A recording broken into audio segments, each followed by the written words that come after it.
E aí, turma, tudo certo? Hoje eu vou falar desse livro aqui, Arte e Medo. É um livro de dois professores fotógrafos e eles tentam descobrir por que tanta gente gosta de arte ou gostaria de fazer arte, mas desiste no meio do caminho. Por que tantas pessoas querem seguir o caminho criativo, mas acabam desistindo na graduação ou até mesmo depois. Então, vamos pro resumo para ver qual que é a resposta deles. Então, esse é o resumo que eu preparei para vocês. O nome do livro se chama Arte e Medo e ele foi escrito por esses dois senhores. Ted Orland, que foi assistente do mega famoso fotógrafo Ansel Adams, que fotografava paisagens em preto e branco, e também foi escrito por David Bayles. E o David foi colega de Brett Weston, também um grande fotógrafo americano. E esses dois são professores de arte nos Estados Unidos. E a pergunta central que eles buscam responder é: por que a arte deixa de ser feita? Por que tantos estudantes abandonam o curso de arte? Ou até mesmo formados, eles não seguem praticando a formação? E isso aqui não é só para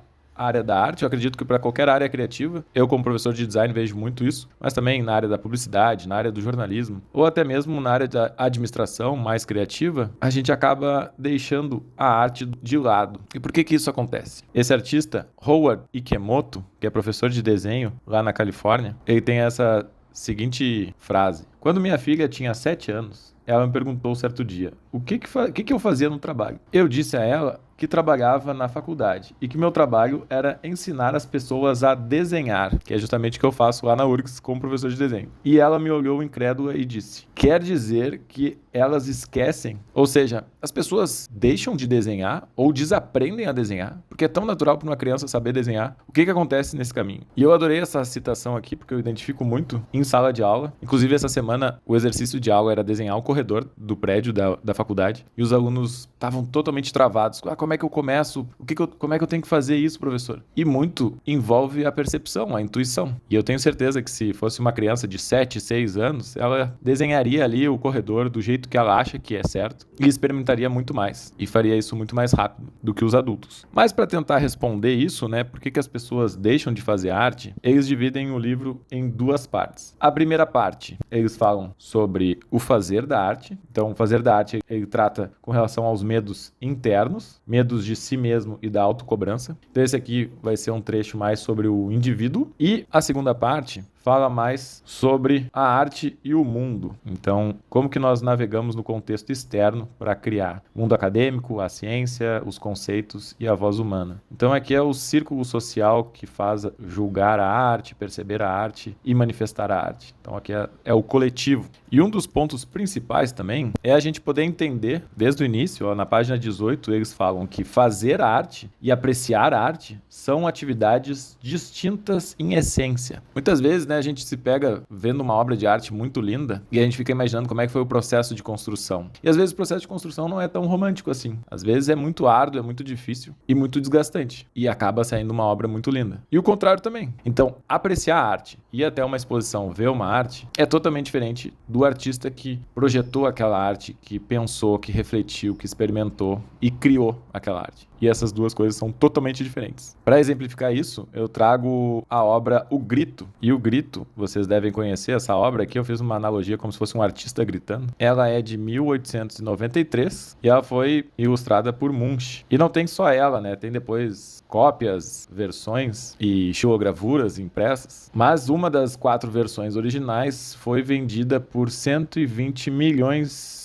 de dólares. Então o medo não está só envolvido com relação a dinheiro, né? Por isso que a diferença entre um artista renomado como o Munch, que fez O Grito, e artistas que se perdem no caminho ou param de criar arte, é que geralmente está associado, segundo os autores, ao medo do fracasso, ao perfeccionismo, ou seja, a pessoa não produz porque ela acha que não é bom o suficiente, mas para ser bom o suficiente tem que produzir. Tem medo do julgamento externo, né? O que as pessoas vão dizer sobre a minha arte, ou será que ela vai vender ou não, e a comparação com os outros, e principalmente hoje em dia na internet tem muita gente boa, né? Então, se tu for entrar num ArtStation, por exemplo, nem vale a pena entrar, porque tu vai ver tanta gente competente e fazendo coisas tão boas que tu vai achar que esse mercado não é pra ti. Mas o mercado é muito vasto. Por isso os autores defendem que todo artista precisa entender uma coisa, que é a diferença entre aceitação e aprovação. Então na página 55, os autores eles fazem uma distinção entre esses dois conceitos, né? A aceitação, ela envolve reconhecer e receber a sua obra pelo que ela é, independente de julgamento ou qualidade. Então pro artista, ele tem que se aceitar. ele tem que ter um autoconhecimento muito grande e perceber o valor da sua obra. Então, a aceitação é mais o pessoal, é mais o artista. E é fundamental para que eu julgue a arte que eu faço da forma que eu quiser, da forma que eu achar correta. Já a aprovação, ela necessita de um selo externo de qualidade ou de um valor. E, frequentemente, ele é concedido por instituições ou especialistas. Então, se no circuito das artes existe uma curadoria que diz que aquela obra é boa, é bonita, vocês devem ter visto um vídeo de um cara em Gramado falando: eu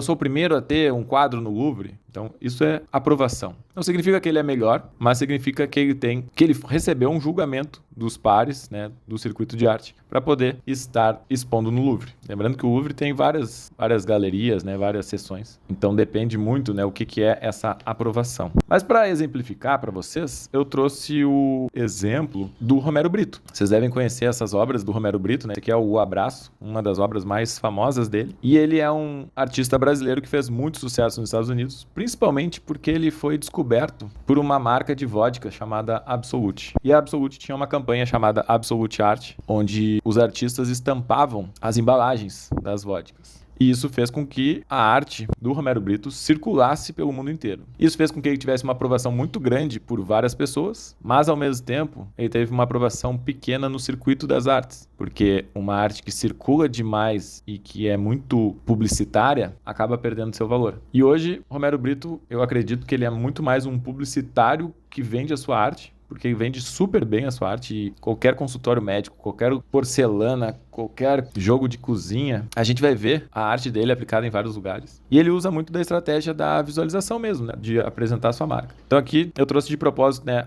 a assinatura dele, daí na assinatura dele tem esse símbolo aqui. E esse símbolo ele reproduz como estampa também na arte dele. Então é Romero Brito o tempo todo, assim, tu consegue identificar Romero Brito. E ele vai estar em todos os lugares. Ele vai estar representando a Madonna, vai representar príncipes, vai representar famosos, vai representar políticos. E o importante da arte dele é que ela circula por vários lugares. Não é à toa que ele fez uma arte para Dilma Rousseff e também fez uma arte para o Bolsonaro. Então, independente de opiniões, de críticas, ele vai estar presente. E esse é um grande diferencial dele. Ele é aprovado por vários campos e, ao mesmo tempo, ele é criticado por vários campos. Justamente por isso, né? O cara não tem ideologia política, o cara só faz esses desenhos para ficar bonitinho, de deixar cor nos elementos. É muito pobre, os traços dele qualquer criança poderia fazer. Então, existe muita crítica sobre a arte dele, mas nós, como artistas e criativos, o que é mais importante é a gente ser aceito por nós mesmos. Se tá bom para ele, se ele tá feliz, se ele consegue vender e se autossustentar e ter a consciência do que ele faz e acreditar naquilo que ele faz, a aceitação dele é muito mais importante do que a aprovação de qualquer contexto.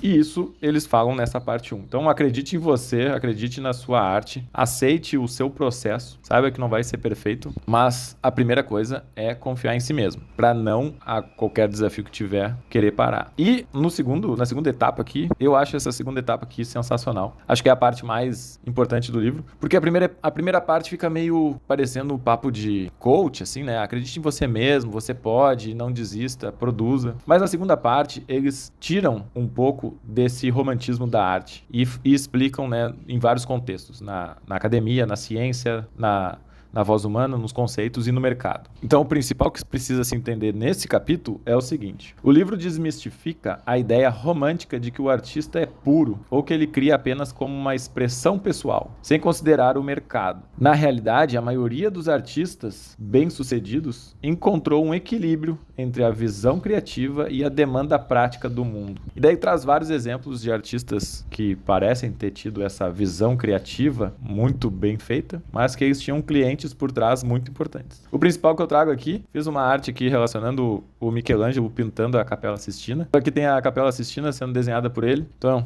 imagina o cara desenhar deitado, desenhar o teto, é uma das coisas mais cansativas que tem. Então, tem que, segundo os autores, tirar esse romantismo e colocar em prática que a Capela Sistina, ela foi um trabalho comissionado feito pelo Papa Júlio II. E se não fosse isso, ele não estaria lá pintando. Se não tivesse alguém bancando aquilo que ele está fazendo, ele não ia conseguir. Então tem muito de agradar o cliente, tem muito do design. E a diferença entre design e arte não se diz muito sobre o designer tem que projetar para um cliente, que eu acabo escutando bastante, né, dos alunos, ou até dos próprios profissionais já formados. Na arte eu não preciso desenhar para ninguém ou criar uma arte para ninguém. E os autores falam justamente o contrário. Na arte eu preciso pensar em alguém para ser sustentável, para poder ter visibilidade. Eu tô sempre desenhando para o outro. O que diferencia é que eu tenho que criar uma narrativa que faça sentido para mim e não para o cliente. Então, sabendo que a arte é um mercado também e que eu vou ter que vender minha arte, eles trazem essas 3 regras de ouro aqui, que é criar com frequência. Então, eu tenho que produzir bastante para poder ser visto e as pessoas poderem identificar minha arte. Eu preciso aceitar as imperfeições. Então, antes de pensar se eu tenho que divulgar ou não minha arte, eu tenho que pensar, eu vou divulgar minha arte, mesmo que esteja ruim, e eu vou aceitar as minhas imperfeições e vou melhorar ao longo do processo. E eu preciso estabelecer uma rotina. Quanto mais rotina eu tiver, mais liberdade criativa eu vou ter.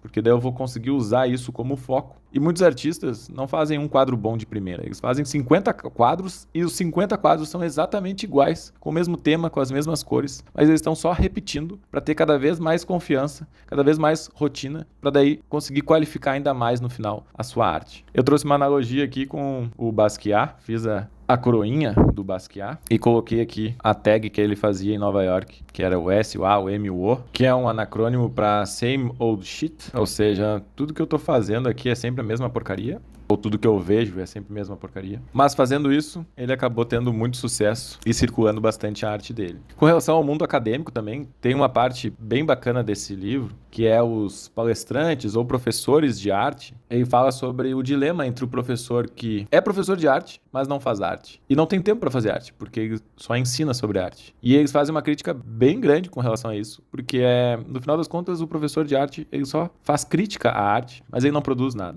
E o que eles defendem é o seguinte, professor e aluno, eles são companheiros de viagem, então o professor tem que criar junto, cuja diferença é apenas o tempo que já passaram percorrendo este caminho. Na página 85, eles discutem o paradoxo de ser professor. Muitas vezes quem ensina é quem deixou de produzir ativamente, o que pode fazer a teoria sobrepor a prática. Os autores então criticam como a academia pode valorizar mais o discurso sobre a arte do que a própria produção artística. Eles brincam dos ismos, né? É muito modernismo, construtivismo, dadaísmo, é muita crítica sobre movimentos, mas existe pouca crítica sobre o processo artístico. E no design a gente tem algo semelhante, né? Que é quando os docentes eles se afastam do mercado e perdem conexão com a realidade prática da profissão. Então qual seria a grande ideia no final das contas, né? Qual que é o foco principal? E daí eu finalizo esse vídeo com esse desenho de uma foto do Keith Haring. Keith Haring foi um contemporâneo, amigo do Basquiat em Nova York. E aí fazia esses personagens aqui no metrô e fazia